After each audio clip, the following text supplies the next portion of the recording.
সামনে ভোট, স্বাভাবিক সরকারের বা শাসক দলের সমস্ত তার নজর আর তার সমস্ত কর্মসূচি হলো কিভাবে এই ভোট বৈতরণী পার হবে।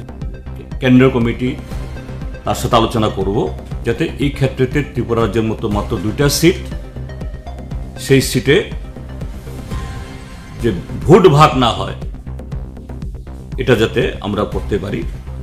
স্পিরিটটা এখন কে মানে কোন পার্টি কোথায় দাঁড়াবে, কি দাঁড়াবে, বা দুটাই আমরা প্রতিদ্বন্দ্বিতা করবো কিনা, না অন্য কিছু হবে, এগুলো নিয়ে কোনো আলোচনা হয়নি। কিন্তু এই যে স্পিরিট, এই যে মানুষের যে স্পৃহা, এটাকে যাতে হয় আমরা বলেছি, এবং কংগ্রেস দলও প্রায় একই ধরনের কথা বলেছে। হ্যাঁ, আমরাও এর সাথে একমত, অর্থাৎ তারাও তাদের কেন্দ্রের সাথে কথা বলবেন, আমরাও কথা বলছি, সময়ে এগুলি ঠিক হবে। না, আমরা আশা করি, মথা তো দেখছেনই, কারণ এই যে ত্রিপুরা মথা গত 11 মাস ধরে বিজেপি তাদেরকে লেজে খেলছে, মন্ত্রিত্বের টুপ দেখাচ্ছে, তারপর ওই প্যাকেজের নামে দিল্লি নিয়ে যাচ্ছে। কিন্তু সাধারণ এডিসির যে বরাদ্দ, এডিসির যে বিলেস কোটি নির্বাচন, সেটাই করছে না। একদিকে জনজাতি গৌরবের নামে লাখ লাখ টাকা করে সেখানে এই বোম্বের শিল্পী নিয়ে খুব হইচই করছে। Kok di shalai simi yak si botole shalni haste komite kok shalai mung jak jakpri tang shal engka kok shalai mui pai tang sal asal majaka yak si botol haste tang fang Jitendra Chaudhary Politburo ni adong Manik Sarkar kobai haste birni adong rok asal ni kok sapo India joti hinang ni kormoti jora kora kobai kok shalika abri loge loge chong bari bo tomong sajong batai naki tamoklai na amati kok shalika। তো আমরা দেখেছি বিগত রাজ্য কমিটির সভা থেকে বলা হয়েছিল যে রাজ্যের বিজেপি আইপিএফটি জোট সরকার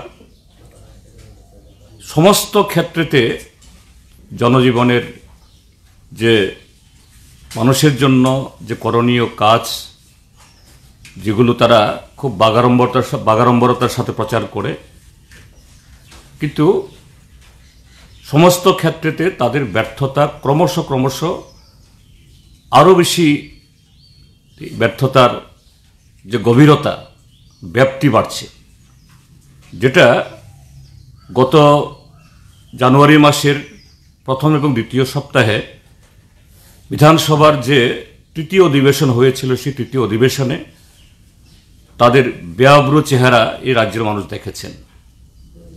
আপনারা প্রেস মিডিয়া নানাভাবে তা প্রকাশ করেছেন। সরকার বিধানসভাতে বিরোধীদের তোলা প্রশ্নের কোনো জবাব দিতে পারেনি, এবং সেই জায়গাতে তাদের যে স্বভাব সুলভ যে তাদের চরিত্র, সে অনুযায়ী যে নির্বাচিত বিধায়কদের তাদের স্বাধিকার অনুযায়ী প্রশ্নের উত্তর না দিয়ে অসত্য এবং আরও নানাভাবে এটাকে তারা অন্যদিকে পরিচালিত করার চেষ্টা করছে। আমাদের রাজ্যেও আমরা দেখেছি যে এই গত 1.5 মাস সময়, বিশেষ করে গত 22শে জানুয়ারি রাম মন্দিরের উদ্বোধনকে কেন্দ্র করে যেন এমনভাবে দেশে আর কোনো অভাব নেই, কোনো সমস্যা নেই, বেকারত্ব নেই, ক্ষুধা নেই, দ্রব্যমূল্য বৃদ্ধির সমস্যা নেই, একটাই শুধু কর্মসূচি, হ্যাঁ, রাম মন্দির যারা হিন্দু ধর্মাবলম্বী বা অন্যরাও, রামকে শুধু হিন্দু ধর্মাবলম্বীরাই শ্রদ্ধা করেন তা নন, অন্যরাও করেন, তারা করবেন। কিন্তু এই ক্ষেত্রেতে সরকারের কাজ, রাষ্ট্রের কাজ শুধু এই একটা কর্মসূচির মধ্যে এটা মানে সন্নিহিত হতে পারে না। আমাদের রাজ্যেও তাই, প্রায় গোটা প্রশাসন যন্ত্রকে ব্যবহার করে সেখানে এই উন্মাদনা তৈরি করার চেষ্টা করেছে। কিন্তু আমরা দেখেছি মানুষের তরফ থেকে মানুষ সেরকমভাবে সাড়া দেননি। মানুষ বুঝতে পেরেছে এগুলো তাদের ব্যর্থতা ঢাকার কৌশল, এবং অন্যভাবে আগামী লোকসভা নির্বাচনের বৈতরণী পার হওয়া তাদের যে জনবিচ্ছিন্নতা, এই ক্ষেত্রেতে কোনো সুযোগ তৈরি করতে পারি কিনা তার চেষ্টা মাত্র। দ্বিতীয় আমরা যেটা লক্ষ্য করেছি আমাদের এই মিটিংয়ে যেটা উঠে এসছে, সেটা হলো যে সরকারি বিভিন্ন দপ্তর, বিশেষ করে যে সমস্ত দপ্তরগুলো যে মানুষকে, জনগণকে পরিষেবা প্রদান করবে, স্বাস্থ্য, বিদ্যুৎ, সেচ, পানীয় জল,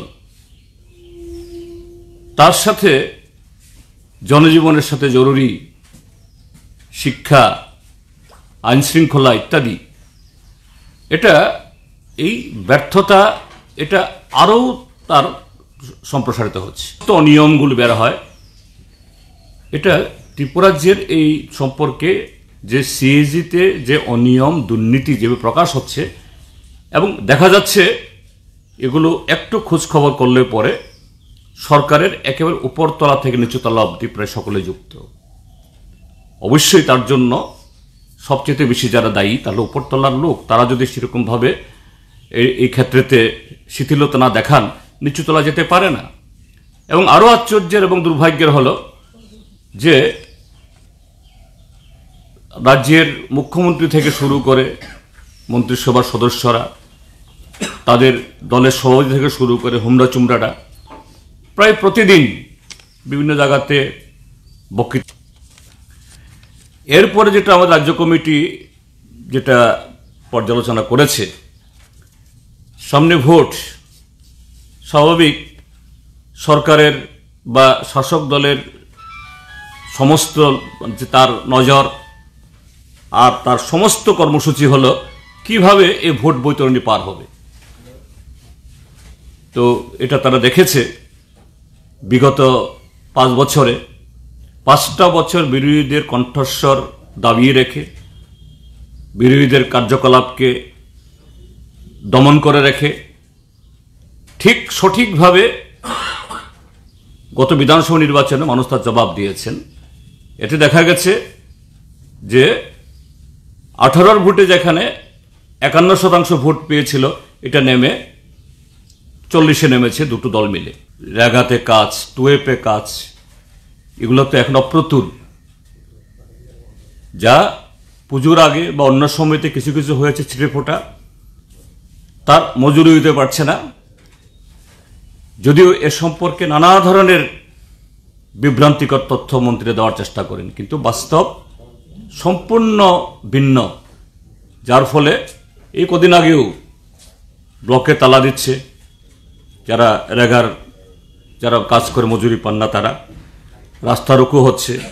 আইসিডিএস এর কর্মীরা বেতন পাচ্ছেন না, স্কিম ওয়ার্কাররা বেতন পাচ্ছেন না, এমনকি যারা ভাতা পান, বৃদ্ধ ভাতা, এদের ভাতাও 3 মাস 4 মাস করে বিভিন্ন ব্লকে এই অমিল।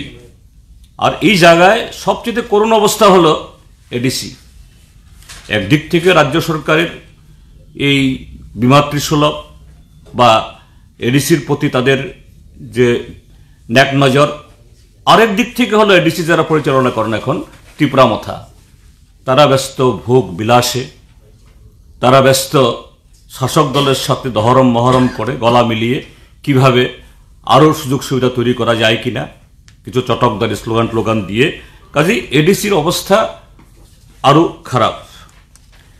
এই অবস্থায় এ রাজ্যের আইন শৃঙ্খলা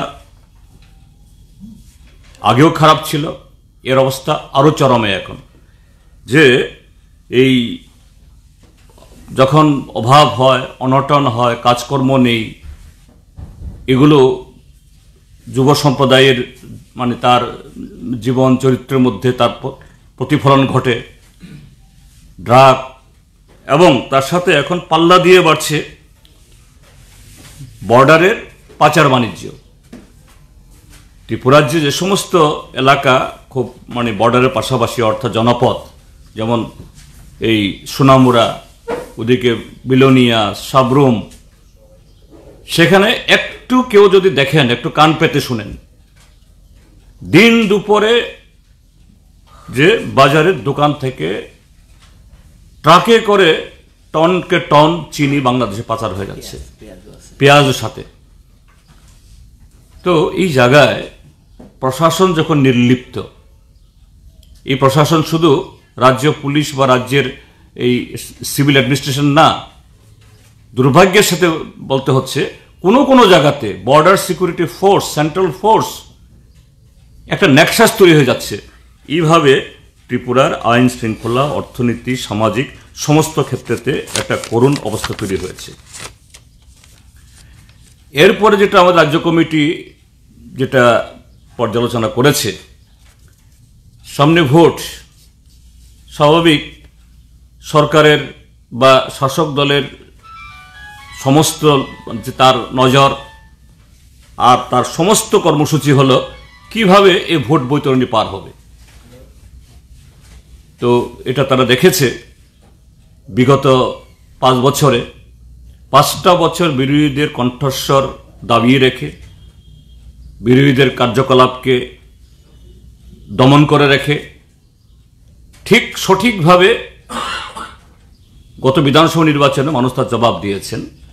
এতে দেখা গেছে যে 18 ভোটে যেখানে 51% ভোট পেয়েছিল, এটা নেমে 40-এ নেমেছে দুটো দল মিলে। এবং মানুষ সঠিক সময় তার জবাব সবসময় দিয়ে থাকে, এটাও দেবেন। এখন এই বিজেপি যখন দেখছে নানা কায়দা কৌশল করে এরকমভাবে মানুষকে দাবি রাখতে পারছে না, এখন ওই কায়দাটাই আবার ধীরে ধীরে বিভিন্ন জায়গাতে অর্থাৎ সন্ত্রস্ত করার চেষ্টা শুরু হয়েছে। এই সময়ের মধ্যে আমাদের 3টা পার্টি অফিসে আক্রমণ করা হয়েছে। কমলপুরের মানিক ভান্ডারের দীর্ঘদিনের একটা বন্ধ পার্টি অফিস পুনরায় আগুন লাগিয়ে দিয়েছে। আর একটা পার্টি অফিস শান্তির বাজার জাতীয় সড়কের উপরে, এর উপরে দিন দুপুরে পুলিশের সামনে আক্রমণ চালিয়েছে। আর এদিকে সোনামুড়াতে কমলনগরে, সেখানেও রাতের অন্ধকারে একটা পার্টি অফিস গুড়িয়ে দিয়েছে। উদ্দেশ্য হলো যে সামনে নির্বাচন, এই ক্ষেত্রেতে এইভাবে ভীত সন্ত্রস্ত করে মানুষকে ঘরে ঢুকিয়ে রাখা যায় কিনা। সম্পূর্ণভাবে এটা বিক্ষিপ্তভাবে এই ঘটনাগুলি ঘটছে না। ভারতীয় জনতা পার্টি তার রাজ্য স্তর থেকেই বা কেন্দ্র স্তর থেকেই পরিকল্পনা করে এই ষড়যন্ত্র সেখানে করছে। আমাদের পার্টি রাজ্য কমিটি শুধু এই বিষয়গুলো না, তার সাথে যে আজকে যে টিআইএসএফ, ত্রিপুরা মথার যে ছাত্র সংগঠন, তাদের যে বন্ধ, এ সম্পর্কে আমরা আগেই প্রতিক্রিয়া জানিয়েছি আমরা, এবং আজকে যে বন্ধ হচ্ছে এ সম্পর্কে আমাদের আলোচনা হয়েছে। আমাদের পরিষ্কার বক্তব্য যে এই জাতীয় একটা কেউস, এই জাতীয় একটা অচলাবস্থা, এইভাবে রেল এবং রাস্তা রুকু ইত্যাদি কোনো একটা সংগঠন দিয়ে করিয়ে বা তাদেরকে এই করার প্ররোচনা দিয়ে যে অবস্থা তৈরি করা হয়েছে, এর জন্য সম্পূর্ণ দায়ী বিজেপি, আইপিএফটি জোট সরকার। কেন্দ্রীয় কমিটি তার সাথে আলোচনা করব যাতে এই ক্ষেত্রেতে ত্রিপুরা রাজ্যের মতো মাত্র 2টা সিট, সেই সিটে যে ভোট ভাগ না হয়, এটা যাতে আমরা করতে পারি। স্পিরিটটা এখন কে মানে কোন পার্টি কোথায় দাঁড়াবে, কি দাঁড়াবে, বা দুটাই আমরা প্রতিদ্বন্দ্বিতা করবো কি না অন্য কিছু হবে, এগুলো নিয়ে কোনো আলোচনা হয়নি। কিন্তু এই যে স্পিরিট, এই যে মানুষের যে স্পৃহা, এটাকে যাতে হয় আমরা বলেছি। এবং কংগ্রেস দলও প্রায় একই ধরনের কথা বলেছে, হ্যাঁ আমরাও এর সাথে একমত। অর্থাৎ তারাও তাদের কেন্দ্রের সাথে কথা বলবেন, আমরাও কথা বলছি, সময়ে এগুলি ঠিক হবে। না, আমরা আশা করি, মথা তো দেখছেনই, কারণ এই যে ত্রিপুরা মথা গত 11 মাস ধরে বিজেপি তাদেরকে লেজে খেলছে, মন্ত্রিত্বের টুপ দেখাচ্ছে, তারপর ওই প্যাকেজের নামে দিল্লি নিয়ে যাচ্ছে। কিন্তু সাধারণ এডিসির যে বরাদ্দ, এডিসির যে 42 কোটি নির্বাচন, সেটাই করছে না। একদিকে জনজাতি গৌরবের নামে লাখ লাখ টাকা করে সেখানে এই বোম্বে শিল্পী নিয়ে খুব হইচই করছে, কিন্তু জনজাতি এলাকাতে শিশু মারা যাচ্ছে, শিশু বিক্রি হচ্ছে, খবর নেই। হ্যাঁ, বেতন দিতে পারছেন না এডিসি। আমরা এটা আলোচনা করেছি, গত 10 তারিখ অব্দি বেতন দিতে পারেনি। কাজেই মথাও অতীতে যাই হয়েছে হয়েছে, ভুলভ্রান্তি হয়েছে, বাস্তব থেকে শিক্ষা নিয়ে এদের পাল্লায় না পড়ে তারাও এই বিজেপিকে হারানোর জন্য তারা সেই গণতান্ত্রিক দায়িত্ব পালন করবেন, এটা আমরা আশা করি। কিছুদিন আগে টিপ্রামথার যিনি সুপ্রিমো মহারাজা প্রদ্যুৎ কিশোর দেববর্মন, ওদের প্রতিষ্ঠা দিবসে উনি বলেছেন যে বিরোধী দলগুলো আছে যদি তাদের এই যে ত্রিপুরাল্যান্ডের দাবিকে যদি যারা সমর্থন করে তবেই উনি ডায়লগে আসবেন, নয়তোবা তাদের সাথে মানে অন্যান্য বিরোধী রাজনৈতিক দলের সাথে যাবেন না, এটা উনি বলেছেন প্রকাশ্যে। কি বলবেন, আপনার কি প্রতিক্রিয়া? ত্রিপুরাল্যান্ডে হবে না, এটা যে একটা কাল্পনিক, অবাস্তব, এটা আমরা তো সরাসরি প্রথম থেকে বলে আসছি, এটা অযৌক্তিক। এটা এমনি বলার জন্য বলো না, বিরোধিতার জন্য বিরোধিতা না।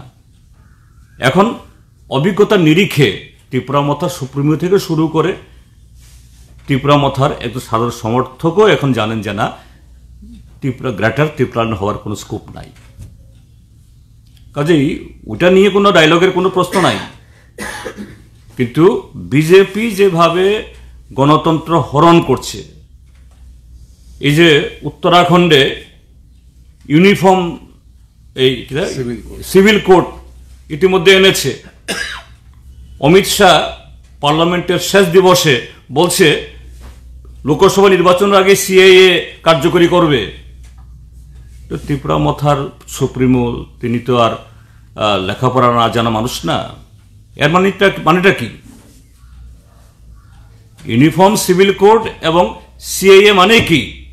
এই দেশের সংখ্যালঘু হয় তোমরা তোমাদের অস্তিত্ব ভুলে যাও, নতুবা শেষ হয়ে যাও।